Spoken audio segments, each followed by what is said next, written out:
"Is this carriage for me?" said Dante. "It is for you," replied a gendarme. Dante was about to speak, but feeling himself urged forward, and having neither the power nor the intention to resist, he mounted the steps, and was in an instant seated inside between two gendarmes.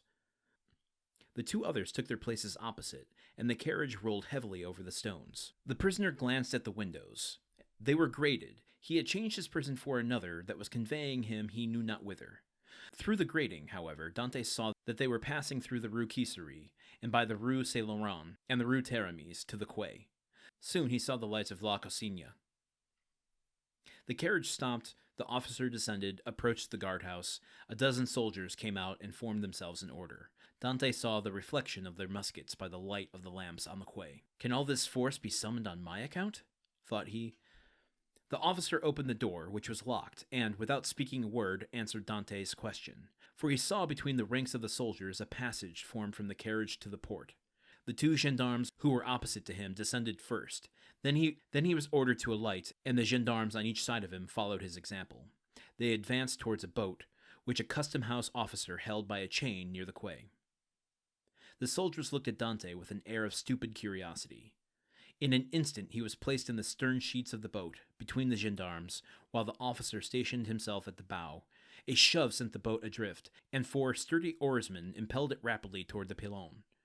At a shout from the boat, the chain that closes the mouth of the port was lowered, and in a second they were, as Dante knew, in the Frioul and outside the inner harbor.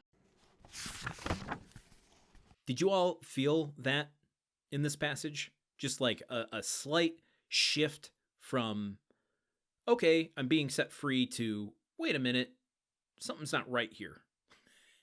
I mean, nothing outright, happens, I guess.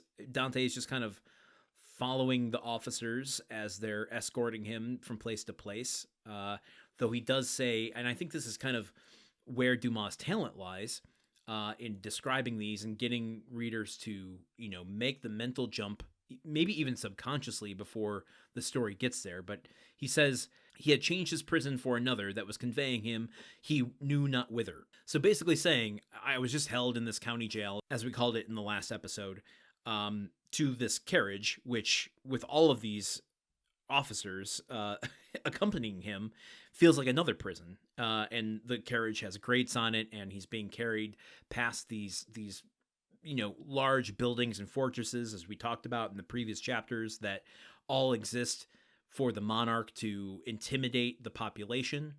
And then he gets to the port, and he's suddenly taken aback by how many, at each step of this, there's just more and more soldiers suddenly involved in his transport.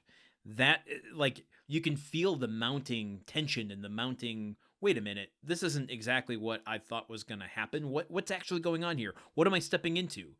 You gotta, if you're Dante, you gotta feel a little bit like, am I safe? Is this a safe situation? I don't think that it is. And he's already missed his wedding. He was supposed to get married to Mercedes hours ago, but he's been in jail. So he's missed his wedding. He's not married. Mercedes isn't Mrs. Dante. Edmond is just hanging out here by himself, still a single man, and his betrothed waiting for him. Oh boy. Well, this is only episode 2 of chapter 8. I can't even imagine where we're going to go from here, but why don't we find out together as we continue?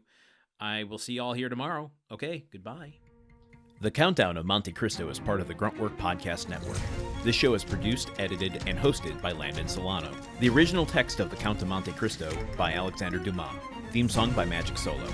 If you want to support the show and others like it, visit patreon.com/gruntworkpod. Thank you for listening. See you tomorrow.